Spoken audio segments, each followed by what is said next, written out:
Now live and on lockdown. Are you ready? Broadcasting from Edinburgh, Scotland and across the globe. Listen here.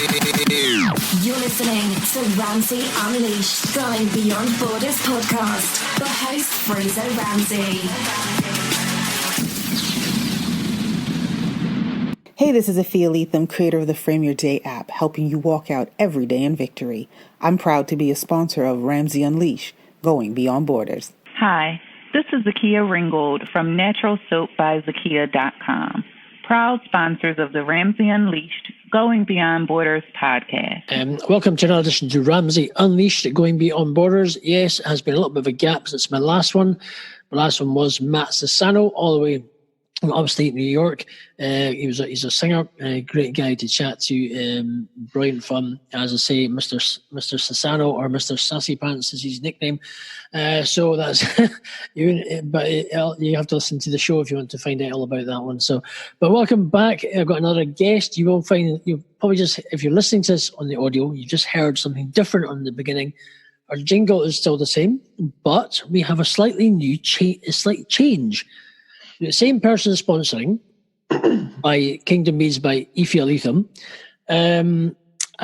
but she's, instead of being Kingdom Meads, which is part of one brand, she's changed to Frame Your Day app. So you'll be hearing that. We were now sponsored by the Frame Your Day app, which includes Kingdom Meads and all the stuff she does with her books and things, and you can sign up. And there'll be links to how to sign up to her app, basically. So also got Zakia Ringgold, Natural Soap by Zakia. And we'll shout outs to the rest of our supporters as well. We don't have our usual 60-second singing tips by Benita Charles because she's busy with her music, but we'll play one of her tunes instead. We'll also play a song from Chris Angeles as well. So you'll be some music in between to our usual shout outs. So my guest is Roz Jones, all the way from Jacksonville, Florida. And we're about to find out a bit about her. She does a little bit, I think, called caregiving. We're going to find out a bit back into her life and who is Roz Jones and her upbringing. Was it good, bad, indifferent? Any challenges in life to why she's in where she is now and doing what she's doing. And it's great to have the time to interview on the podcast and have her as a guest on the Ramsey Unleashed Going Beyond Borders podcast. And so I welcome my guest, Roz Jones. Welcome to the Ramsey Unleashed Going Beyond Borders podcast. Thank you so much for the opportunity to be able to come on and talk to your community. And this is my first time going global, so I'm international. So I am excited. There we go. Well, welcome. This is what I like to do, is bringing your brand to the UK, to Scotland, to a global impact. That's what it's about, going beyond borders and stepping out of your comfort zone and going further afield.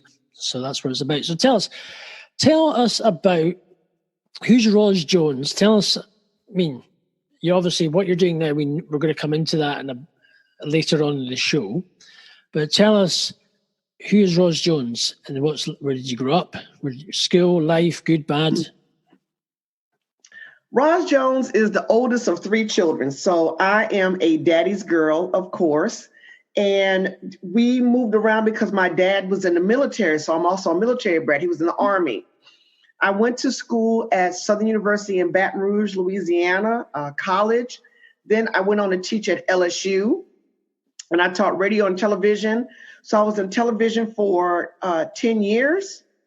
And then after that, I kind of dibbled and dabbled and fell into healthcare. And I fell into healthcare as a writer for claims. I would actually write the background technology for your claims to process so that the doctors could get paid. So once they entered in their information, I was the one responsible to make sure that they got paid. But the information had to be correct. It had to meet certain, guidelines and information in order for the claim to process. Well, during that time, school was okay. I wasn't a perfect child, but I was an okay child. They always say the black sheep of the family, is probably the best child. So, childhood was good. My parents were great. I have one brother, one sister, two nephews. So, went on to college, then went on to working television. Then I went to work for Blue Cross and Blue Shield as a writer. And while I was writing, one of the members at our church asked me to go to the hospital with her because she was having surgery. And I didn't know that she didn't have any children. So she asked me to go with her to the hospital. She was having some type of procedure where they were going to remove part of her intestine because there was a blockage. I said, okay, we get in. The doctor says she's only going to be here for 2 days. Wonderful. Get in. The surgery is going a little longer than what I expected, but I said she's, a little older, maybe something that's just, it's just age related. The doctor comes out and says, we have an emergency, Rosalind. She needs to have emergency surgery. She has more blockage than we thought. We're going to have to cut her, more of her colon. I'm like, wait a minute. I don't have an advance directives, power of attorney. Her husband is dead. Her sister has stage 4 cancer. She has no children. 2 days of care turned into 2 weeks of care, turned into now I'm in the caregiving business. Well, when I first started the caregiving business, it didn't go well. I messed up. I screwed up. I had some of the documentation, but I didn't have all the information and knowledge. So I didn't know if you want me to stop and you need to ask me any questions. What we'll do is before you go into so it sounds like you've got quite a few things. I noticed I picked up, you said you worked in TV. Yes. Let's tell us, let's go back to your, so obviously, so you've kind of covered quite a few bullet points, which is good. So we'll kind of dissect this a little bit. So it sounds like we don't want the podcast to be in there with 5 minutes at this rate. Like that was quick. There's one person who's just everything's said in about 50 paragraphs a second. So we'll start with the TV and video. So tell us about your TV experience. Obviously, let's go back. Your dad was in the army, you said, yeah? My dad was in the military, and we moved around the United States, and they decided to settle in. We went from Michigan, Washington D.C., Cleveland, Ohio, Louisiana. So we moved around. And so once my dad retired, we decided to come to Louisiana. And so that's where I went to high school and college. Right, and while I was there, then I knew I started off wanting to be in music. And when I took music theory, I immediately went into communications. Okay, cool. So what kind of music? Was it singing or just musical acting or? Well, I was doing viola, cello. Okay. So I played the viola, played the cello, and I was going to be a music teacher with a minor in TV. Well, like I said, once I took music theory and realized it was a little bit more than I can handle, I quickly switched over to radio and television. Okay. So tell us about your TV experience. How did you've got into that, and how did that develop from there? It developed from there. I was a producer, just doing one show, 5 o'clock. And then from Baton Rouge, I went to Birmingham, Alabama, and became an executive producer. And then from there, I came to Florida, where I started my career with the healthcare industry. Okay. And I had no plans on doing it, but that's what happened. And so when I failed the first time in business, I went back and got my business degree at the University of Phoenix. And then also took some other courses with the Small Business Administration that's here in the United States. I'm not sure how to do it in the UK, but we have an organization specifically directed towards business owners to help you get a good infrastructure, a good foundation so that you can run your business correctly. So the first time I didn't have them, the second time I did. Okay. So that's for the TV side. Would you ever go back into that? Would you ever do that again? Well, the only thing I'm doing now is that I'm writing for a magazine. Okay. It's called Inspire Magazine. I've been writing for them now for 3 years, and I just was asked to write for another magazine. I just got an email. So I'm still keeping up my media. Well, I could, that's one person, I don't know if you know her. You probably have Tachi, Dr. Tachi. No, I'm not. Dr. Tachi Igu. She's based in Fort Lauderdale, Florida. Oh, she's right down the street from me. She's not far, yeah, and she is a media professor. She teaches, and she does Mediascope every Wednesday night. I met her when I was in Florida last year, and she teaches, and she does like directing and stuff for like TV shows or upcoming chat shows. So maybe I'll link. I think you're still in my group actually. I'll link you up. Okay. And you can, because you're literally in the same neighborhood, pretty much.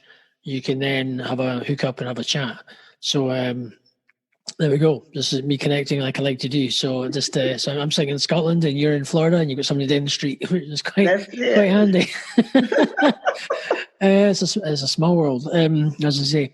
So that's a good thing. So you've come out. You sort of stopped the TV side of things. What was next when you got into the care? What was after you sort of you did say care? Was it? Yeah, I started with the insurance company, Blue Cross and Blue Shield. I was writing I was called a technical writer. Okay.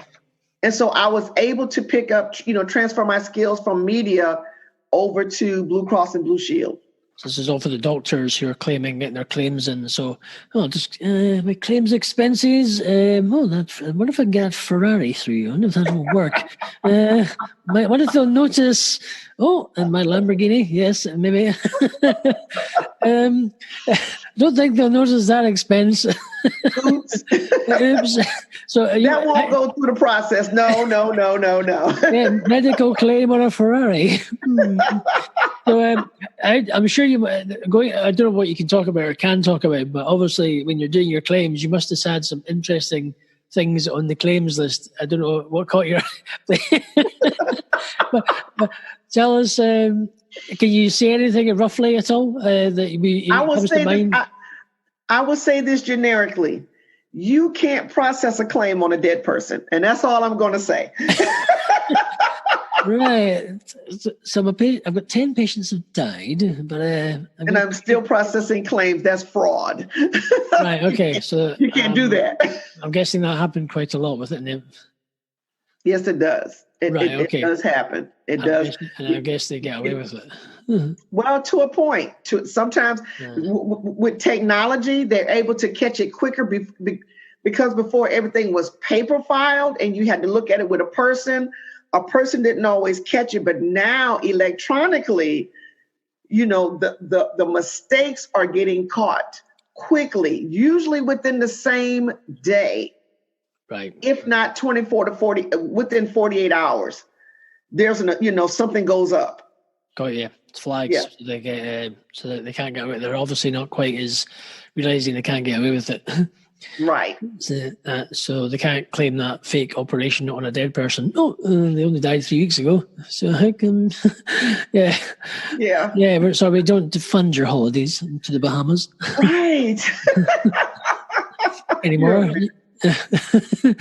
But anyway, so how long did you do the claims for, and what made you move? How did it graduate? Well, before I know what we'll do, because I want to dissect what you do slowly, because we'll have a quick podcast. I don't want that, because essentially you've got good information, and then I want to get your brand out there and what you talk about. So take a small break, and I'm going to talk about just a shout out.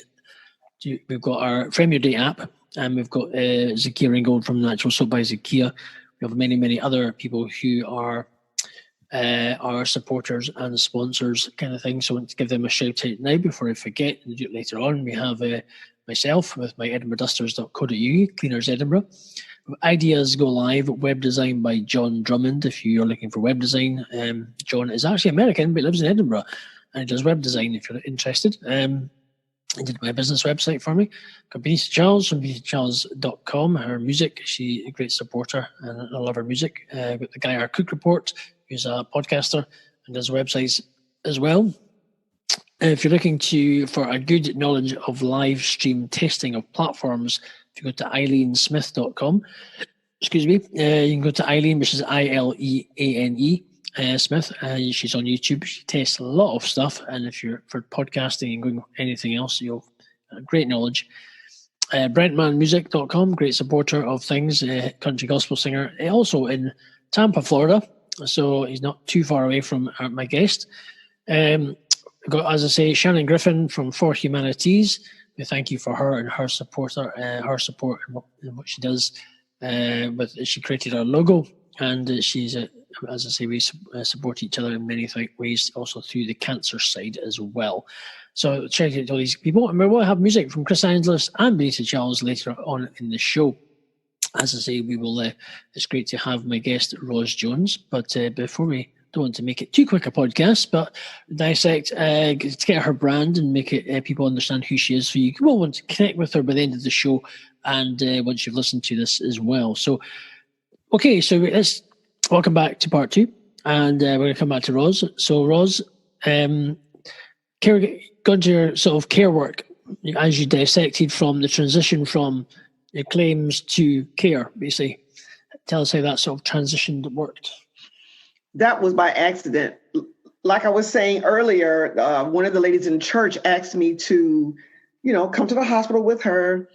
It's supposed to be a simple procedure. The simple procedure turned into an emergency. And I told the doctor, I don't have a do not resuscitate order, power of attorney. I have nothing legally that says I can give you permission to do the surgery. But this was my response. I said, whatever the hospital policy is to save her life, please do it, because I can't get permission to do anything. So they went on. And so I started taking care of her. And one of the nurses came in and asked me, was I related to her? And I said, no. They said, I've never seen anyone take care of someone that's not related to them the way you do. You need to be in nursing, so on and so forth. I said, no, I'm on the corporate ladder. I'm not going to do nursing. Well, lo and behold, she sent me down the street to a healthcare agency. She said, they're looking for caregivers. And I said, I'm not going to do it. And she said, you need to do it. My journey is not, the higher powers journey. So I went on down just to be nosy. And they hired me on the spot, if you can believe it. Good. It's brilliant.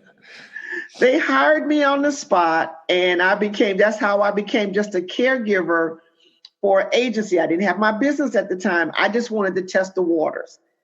When I found out what they paid, I said, I can't do this. This is not even a fourth of what I'm making with Blue Cross and Blue Shield. And when I say it was minimum wage, it was minimum wage. However, I did Blue Cross and the caregiving at the same time. And I said that if I ever became an owner of a caregiving business, I would never pay my employees minimum wage. And to this day, I have held true to that. I do not pay my employees minimum wage because I don't want them still to be on government assistance and working minimum wage. What's minimum wage in the US? Minimum wage is just over $8, $8.20. Depends on what state you're in. Depends on how much you make. So it could be $8, it could be $8.50. But the average pay is between $8 to $12 for someone who is not certified. If you're certified nursing assistant, then your salary should go up at least anywhere from $2 to $5 an hour. Right. So that's, and I got you now. So that's, I see. So $8 is not a lot. That's about £6.50 an hour. So it's really low considering. Low. My goodness. Interesting.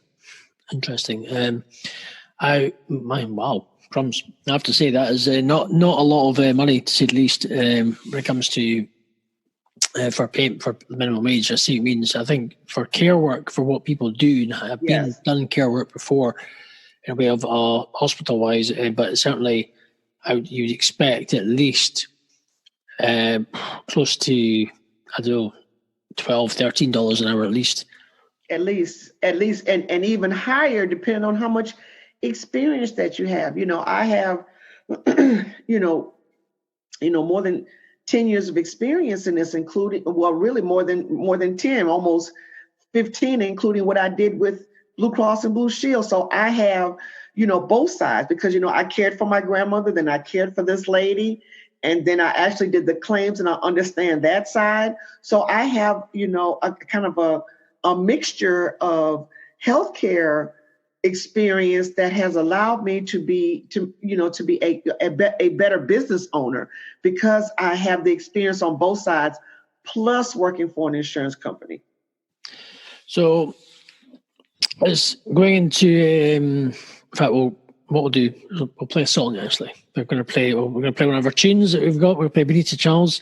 We'll play one of her tunes, and we're actually going to tell you what tune it is. I just actually kind of slightly forgot what I was going to play. So, but one of Benita's, I love Benita. She's a great music, great artist, and always talking. Does her regular. We'll play "I Never Let Me Go" by Benita Charles. We'll play that, so we hear that when you're listening to this in the podcast. So we'll be back after Benita Charles' "Never Let Me Go."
And welcome back to Ramsey Unleashed, Going Beyond Borders with my guest, Ros Jones, all the way from Jacksonville, Florida. We're talking about her life, how she's been from army family, dad in the army, traveling all over the place, school, doing, kind of just education, and basically doing from TV and video to doing claims for doctors and making sure they don't get claim anything they shouldn't be claiming. Like there's 3 extra homes, but also I've just claimed on my dead patient's house. So I thought you that.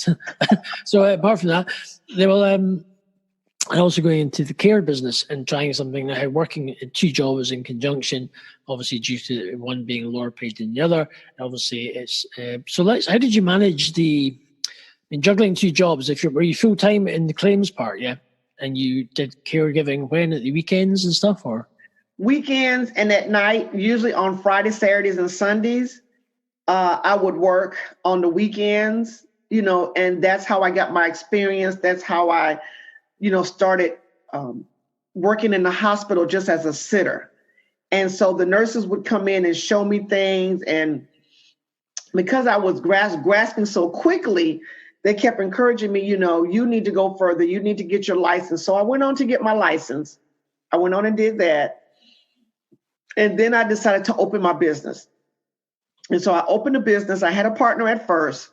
It didn't work out. So I regrouped. And after I regrouped, then I got the right documentation. I put everything in place like I was supposed to. I went and got my master's in business.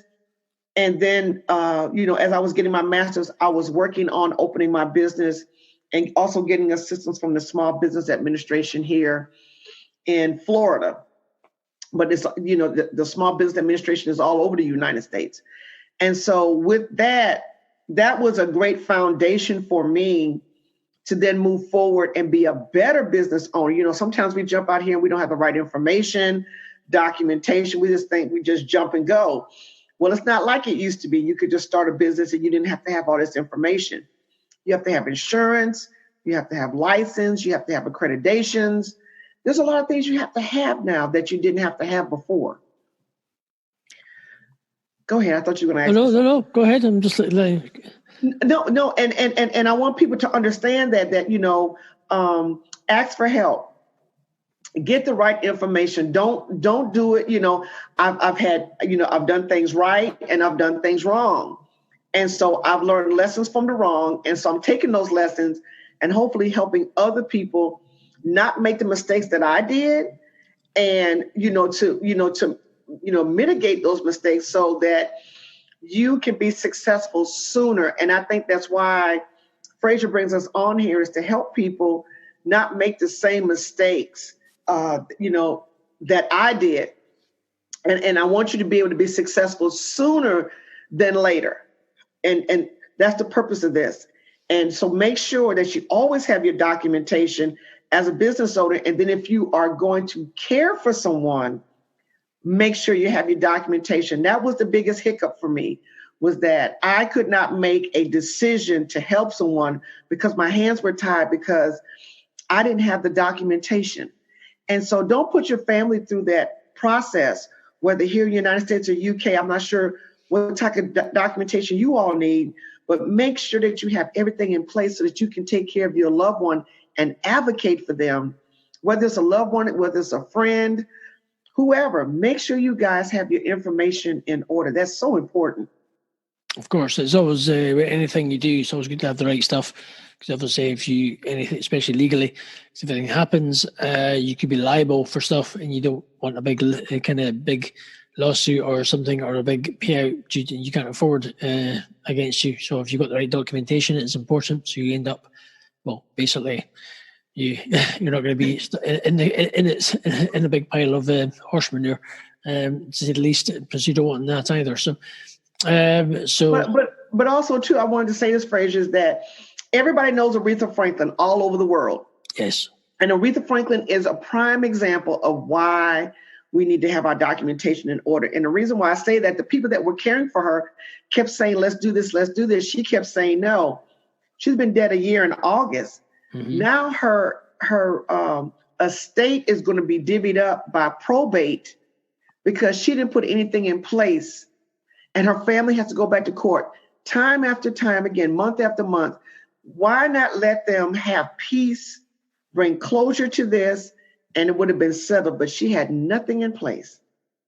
Don't leave your family like that. Don't have them relive all of this, your life again through court. Oh, yeah. So I'm not sure if you guys have probate court, but, if something is not in order, somebody has to make the decision. Yeah. And it's hard. And, it's hard now to know who is related to who. And if you don't have it documented, then the court is going to determine who's brothers and sisters, heirship. make it easy for your family. Make it easy. Power of attorney, basically, over here. So whoever has power of attorney, who's who inherits the estate of somebody who passes, basically, and that's obviously knowing who that is, basically. So usually over here it's the kids. If there's kids involved, that pretty much goes to the split between the three kind of thing. If there are how many kids there is usually. So, but yeah, that's the power of attorney. Is usually the kids or whoever. Is kind of thing. So, but that's important. That's important. And now because we have so many blended families and divorces, we don't know, if the children were adopted when they, when you got married, we don't want you don't know. So having all the information, the birth certificates, the death certificates, the marriage license, if you were in the military, all this information is important because so you can have a military burial so that your family can be buried together, whatever. All this needs to be in place. Exactly. Well, let's we'll come into more of your business, what you're doing now. Okay. Unless there's anything else you want to talk about before. No. I wanted to say that. Yeah, I wanted to say that because as a caregiver, whether I'm giving care or whether you're giving care, even as a business owner, I have to have this documentation in case the family is not around. Got you. Well, in fact, before we dissect more into your business, let's dissect into church life, because you obviously go to church and you talked about it. And was that just through growing up with you were at church and in your faith? Tell us about that. Well, I had a grandmother and we didn't have a choice but to go to church. If I wanted to live, let me tell you something. If I wanted to live a long life, my grandmother had an unusual name. Her name was Orena Clark. Okay. And everyone called her Auntie Bay, B-A-Y, because they could never pronounce her name. Okay. She was the matriarch of the family. She was one of 6 children. And everybody, every Sunday, everybody went to church. Everybody. There was, you could have partied all night long. You could have gotten in at 2 or 3 o'clock in the morning, but at 7 o'clock, you would get up and go to church. But it was a good foundation. When we would come home for church, my grandmother would have us take notes, and we had to take notes in church. That's why I'm such an avid note taker. And then we would have to come back and recite to her what we learned in church. And that was to make us a good public speaker and to be able to stand in front of people and not be afraid. So those, were a good foundation. My grandparents were also business owners. My grandfather sold clothes and cars. My grandmother was a hairdresser and also had a dry cleaners. My parents were entrepreneurs. So it's just been, I'm 3rd generation entrepreneur. So, I have the advantage maybe over a lot of other people that didn't have entrepreneurs in their family, but mine has been going on for generations. So caregiving felt natural. We were already caregivers anyway, because I was taking care of my grandmother until she passed. But caregiving, I didn't know it was caregiving until recently, until I got into the business that it was called caregiving. But now I love it. I wouldn't trade it for the world. I'm glad I left corporate. I'm glad that I'm in it because it takes a certain type of person to be a caregiver, whether you're in the business or whether you're actually a caregiver. Everybody cannot do this. And you have to have the right caregiver. You have to get the right agency or the right private duty person to be able to be a caregiver. There we go. That's good. Well, let's play. We're going to come back to our second song. We'll come back playing Chris Angelus. The song we are going to play, which I'll just remind myself very quickly because I'm not got it in front of my screen. So I have I like to support upcoming artists. It's always good fun, and it's good to support their music and to where they are. If I can just find where I was about to. There we go. I can't find it. I'm going to play Stained Glass by Chris Angelus. She's all the way from she's in Los Angeles, California. So I'm playing one of her tunes. As I say, you'll hear that, and we'll be back after Chris Angelus, Stained Glass.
never about the sunrise, but the lights change in my eyes.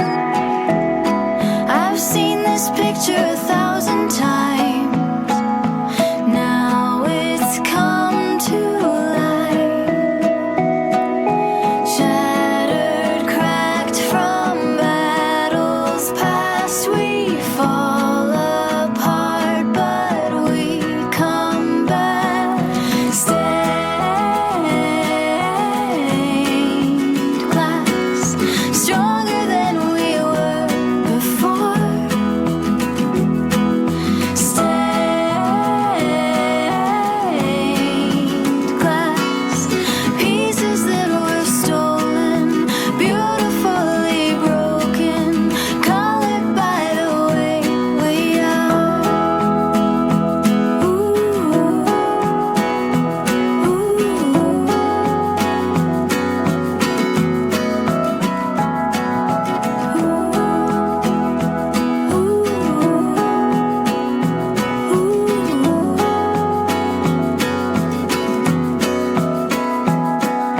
Shattered, cracked from battles past, we fall apart, but we come back. Stained glass, stained glass, stained glass, stronger than we were before. Stained glass, impossible to be ignored. Stained glass, with all the tales we've woven, let's throw the windows open. We're stronger than we were before.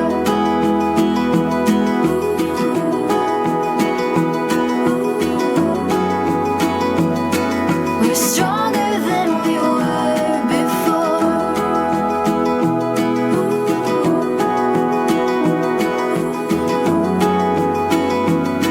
We're stronger than we were before.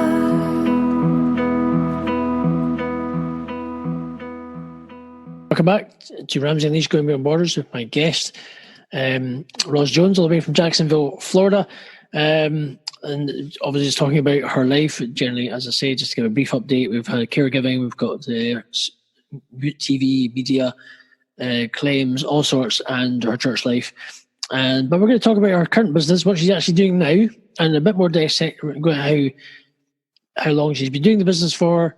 Obviously just the ins and outs of her business, and telling us what she does and the services she provides.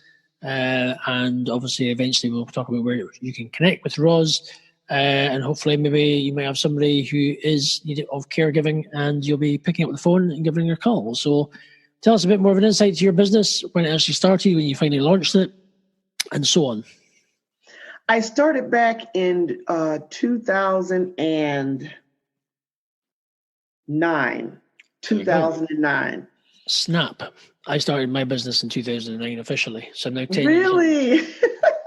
So I started in 2009, and when I started, I went to the city. I got a license because I was doing it independently. I didn't have employees at the time. So when I started it, I did it, and I failed. I didn't know what in the world I was doing.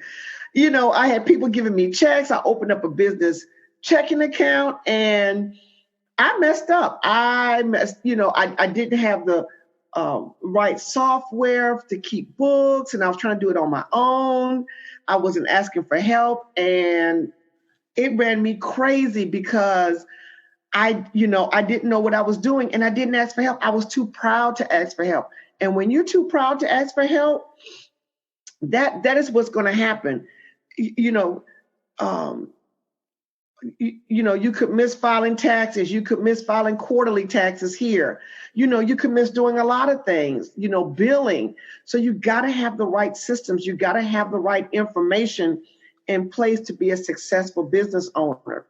Let me tell you, if I could turn back the hands of time and, know now, back then, I probably wouldn't have shut down the first time. But lesson learned. So I always say that those lessons are for someone else. So as I said earlier, documentation is important. Make sure that you keep up with your insurances and, different things like that. So I didn't even have insurance the first time when I opened up. I didn't know. Oops. Oh dear, cause of death. Oh dear. Don't know. So I is she insured? Don't know. So you can insure dead bodies. Sorry. Oops, I dropped somebody. I don't have insurance, Oh, just falling off the balcony. Oh, flip. Oh dear. We slipped in the shower. I don't ever know a quick funeral director by any chance. The wheelchair slipped out of my hands. Anything could have happened. Anything. You're going down a hill and the wheelchair slips out your hand. It's like a naked gun in the film. Remember that? Oh, brilliant! You're just like, oh, hi, next day. Oh, hang on a minute. Running down the hill to catch your patient. Exactly. Anything can happen.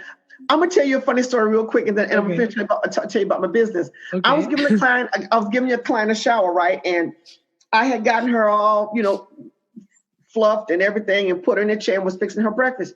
She said, "Baby, come here. Let me talk to you for a minute." I said, "Yes, ma'am." I said, "What's wrong?" She said, "I don't have on empty panties. You forgot to put on my underwear."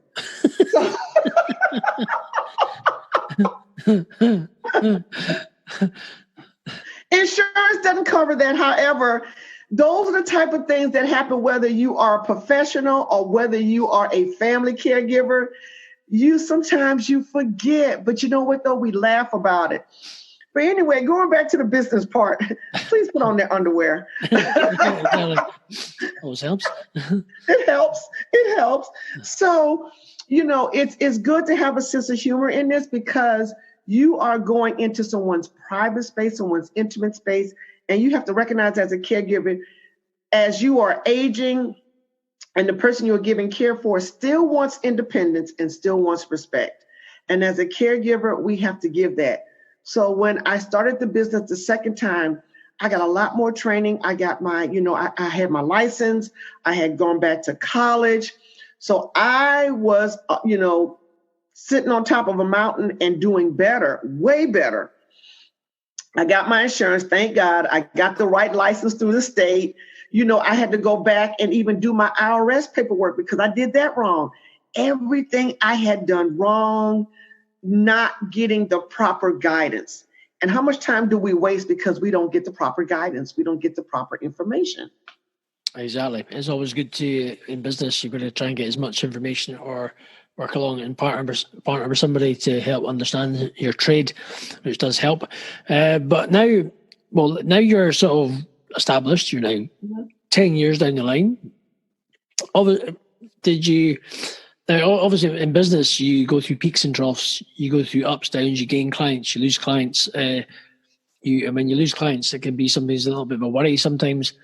And you can think, all right, where's the next money coming in? And you've got to pay a bit. You've got to think of the bills and how from what maybe things are flourishing, and you can go to a more expensive supermarket to buy your food. Then you realise when you've lost, you're going back to the dollar store kind of thing, and you're thinking the kind of thing. You have to how do you can so these treats that you treated yourself have to be shelved for the moment, but.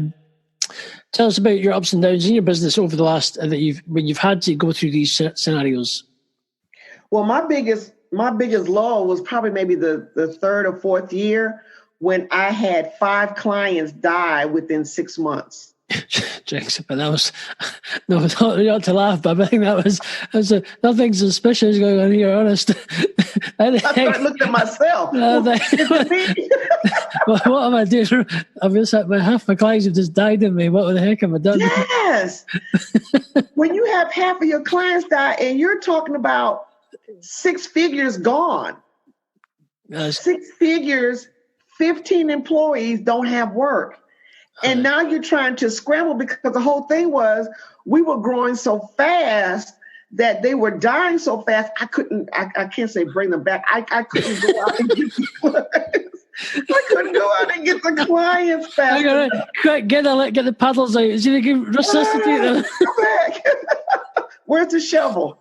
But, I couldn't, go out and, recruit the clients fast enough. I couldn't recover because I had lost them, all within a 6-month period of time. That was literally almost a 6-figure hit. Huge hit. That's a lot. Huge. And so, part of that was poor planning on my part because I wasn't out still advertising for the company. I got comfortable. Yeah, it's very easy to do that, yeah. I got very comfortable. I got comfortable and got cocky because, I got the clients. I don't have to do that much work. I just pick up the checks. But then it got to the point to where I couldn't pick up the checks and I had to pick up a patient because I didn't have the money coming in. Exactly. You got to do that yourself. So, I had to do it myself. Lesson learned. A hard lesson learned. Don't get so complacent where, you think that, things may not happen. Things can happen, but you got to put the right systems and things in place. You got to have a good accountability partners. You got to have a business bestie to talk to. You got to make sure that, particularly in caregiving, we never know when somebody's going to pass. We don't know. We never know. Exactly. And so, as caregivers, even if you're looking for a caregiver, I don't know if you want to go into that part now. I also want to talk to them about what to look for in an agency and then also what to look for in a private duty caregiver. Well, please do go. Just feel free. Talk away about your business. This is what it's about, and it's about getting your brand as people who are interested in this and maybe interested in actually developing into caregiving themselves, not necessarily just in Florida, but in a different part of the world or in America. Who might want to be interested, or maybe you're franchising your brand somewhere, or you never know, maybe expanding it with Jacksonville, Florida. You never know. So dissect, just feel free and dissect away. It's always good. Well, first of all, if you're going to hire a private caregiver, you want to know if they're licensed, depending on where you live in the world. Some countries and counties and cities and, depending on where you are regulated, and some aren't regulated. So you can hire someone. However, you get what you pay for. So if you pay somebody $8, expect $8 of care. Expect $8 of trust, if you understand what I'm saying. Because if you're paying them pennies, and not to say this would happen, there's a possibility that you will not get the level of care that you expect as if you're paying someone, let's say $12, $13, $14, $15 an hour. If I'm getting paid my worth, I'm going to give you a little more. I'm going to give you a little more. So you want to make sure that they have a clean background.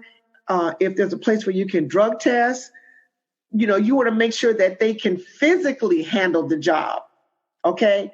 Also, too, you don't have to take the first caregiver that comes along. Interview two or three,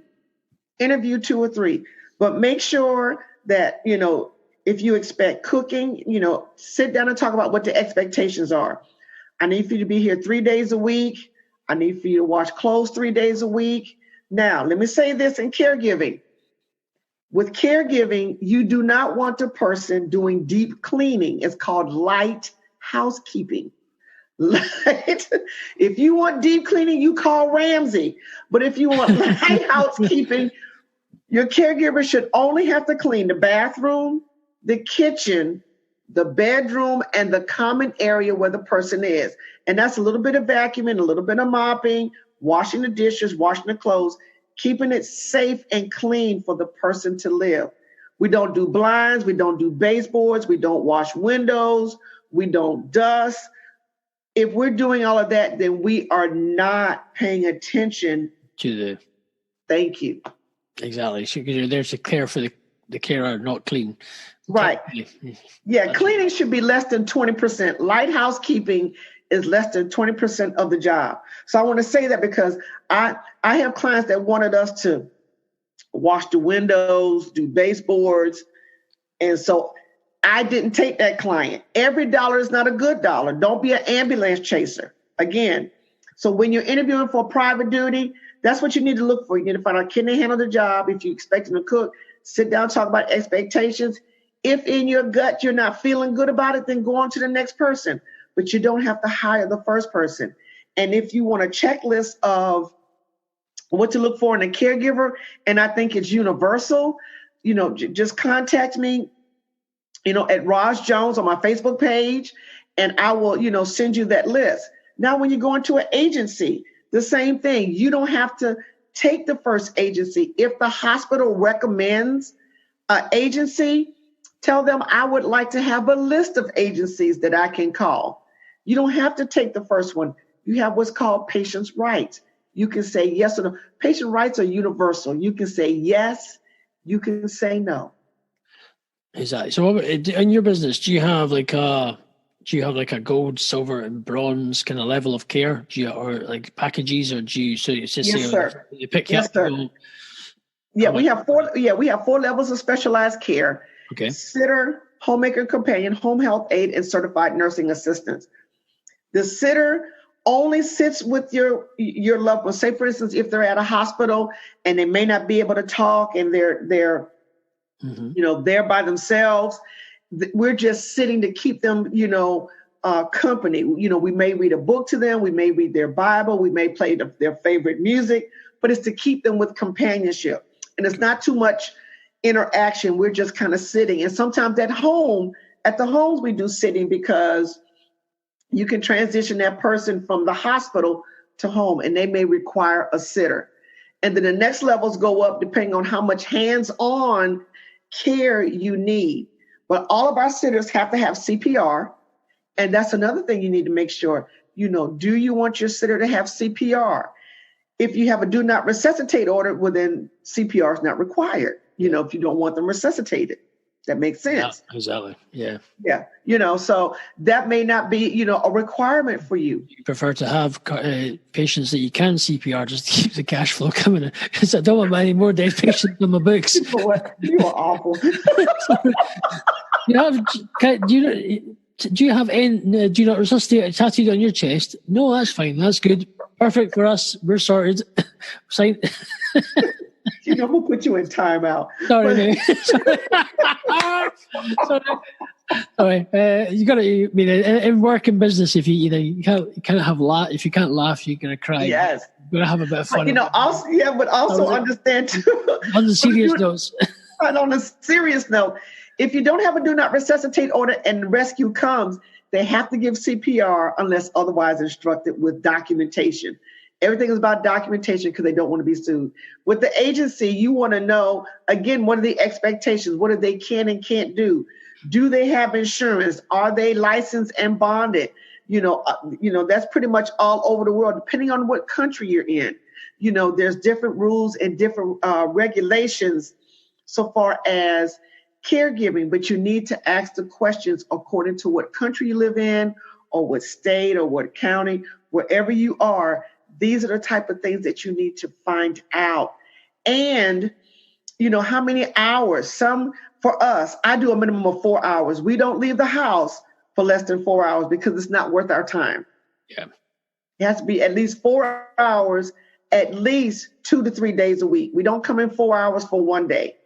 It has to be, because it has to be worth my staff's time to go out, because a lot of times we have to travel 40 and 50 miles to get to one client. Crumbs, wow, it's a lot. That's at least, anywhere from a half hour to 45 minutes of travel time. Do you get a lot of people asking for just 4 hours once a week? They do, and I have to turn them down because I'm not big enough to handle that. Now, some of the bigger agencies, I take and I refer out. If I can't handle it, I have a list of agencies that I refer out to. Would you, if somebody phones you up to say we only want 4 hours once a week, would you just say, well, another option you could do, because it's such a small thing, your price would be a lot higher. So it means it would be cost effective. You say if they're willing to pay, you could just say, listen, if you want us, this is what our minimum requirement at this. But if you just wish this, the price will be right. The price, the price goes up $8 to $10 per hour if it's only for 4 hours, because again, I have to make it worth my while for the employee to even put the key in ignition. That's why on the smaller cases where it's 4 hours, or if they even want less, but most agencies here in the United States require at least 4 hours, a minimum. And when you start caregiving, you will see a lot of times 2 hours is not enough, particularly for a patient that may be on a walker or in a wheelchair. You have to transfer, help them get in and out the shower, dress them. Sometimes 2 hours is not enough. And you have to feed, and you have to cook and clean and do all that behind them. It could take anywhere, it takes a minimum sometimes of at least 4 hours to get all of that done. Yeah, it's not easy. It does take time. I've been there, done that, especially working. It does takes a while just to clean somebody. You don't realise even cleaning yourself can be it's a quick 10 minutes and you're doing it for somebody else, and when they're not able healthy, exactly. When difficult. They're sick, because as we age, we move slower, and a lot of times because we're sick, we're scared. We're scared we're going to fall, so our steps are shorter. We depend on people more to make sure that we don't fall. So there's a lot of things that goes into when you're hiring either a private caregiver or an agency. There's some questions that you need to ask. And like I said, I just gave you a little snippet of, what we do. We also provide one-on-one coaching. So if you're bringing your loved one home from the hospital to home, we can accommodate you through Zoom or, Skype, whatever that is. We also are getting ready to implement our mini courses on Caregiving 101. That's going to start right around Black Friday here in the United States, which is Thanksgiving. And then I also offer how to start a non-medical home healthcare business. So if you're interested in that, I also have programs for that. You are expanding. Well, hey. Yes. And we'll be rebranding after the first of the year. That's just an insight. Okay, so watch this space. So let's. So we've had a good recap, but thank you. As we do, thanks Roz for being on our show, and we thank you. An insight just a little bit into caregiving. It's our first international podcast. So it's obviously, hopefully, it won't be the last. This will be the last. Won't be the last. She'll have more people wanting to talk to her about her stuff. Her caregiving and just her life in general. And we thank you for that. So where can people connect with you who want to connect with you? If you want to connect with me, I am Roz, R-O-Z Jones on Facebook. And I have on a yellow suit because there's a couple of Roz Joneses on there. On LinkedIn, it's Rosalind Marshall Jones, M-A-R-S-H-A-L-L. And the first name is R-O-S-A-L-I-N-D, Rosalind Marshall Jones. And again, I still have on that yellow suit. And if you'd like to sign up for our newsletter, which I would love for you all to sign up for, it's bit.ly/Who Speaks for Me 2019, bit.ly/Who Speaks for Me 2019. And so I would love for you all to connect. If you send me a friend request, inbox me and let me know that you heard me on Ramsey Unleashed, and I will, become your friend. So we will have all of Rosie's links in the show notes to the podcast, so you can connect and click our links and you can connect with her LinkedIn. Have you used Twitter at all? You have Twitter? I have Twitter, I have LinkedIn, I have a blog, and getting ready to do my podcast. So I will be needing caregivers to interview. Hint, hint, hint. We got our podcast coming up. Happy days. It'll be good. So we'll have all the links of Rosie where you can connect her in our show notes of the podcast on Podbean. Our podcast goes out on Podbean. I need to do SoundCloud. I've been a bit lazy in SoundCloud, but it goes out on Spotify, iTunes, YouTube, and other places. So it's there. So as you need to search Ramsey Unleashed, Going Beyond Borders, it comes up in Google pretty fast. But that's a good thing about it. So as I say, I want to thank you for my guest, Ros Jones, and obviously for those who are listening and are interested in finding a bit more about caregiving, either doing it or looking for the service for somebody who needs caregiving. As I say, you can connect with Ros and you can go from there. I will also connect Ros with Tachi, who's in Fort Lauderdale, just down the road. She's maybe keen to get her back into the media side as well, just to maybe good for expanding her, keeping things moving, and not just as I would say, not things go too stale. Sometimes you need a bit of variety to keep things fresh, or resurrect something just to you don't just kind of get a bit kind of. Yeah, just to kind of sometimes it keeps the cobwebs out. Yeah, cobwebs out. So, which is good. So I like connecting people. As I say, if you're interested in being on the Ramsey Unleashed Going Beyond Borders podcast, and you want to get your brand into the UK or Scotland, or whether you're an artist, upcoming artist, whether you want to just talk about what you do, listen, I'm happy to connect and happy to chat. Which does. As I said, it's about you. It's about inspiring people. It's about having to encourage people. And whether it's in business or you've been through something, etc., you get the gist. And yeah, as I say, well, thank you to Ros, and hopefully, if you found that okay, if not, you're not like scarred for life. You're not like gonna go and get counselling and go, oh no, Jinx, Ramsey Unleashed podcast. Oh no.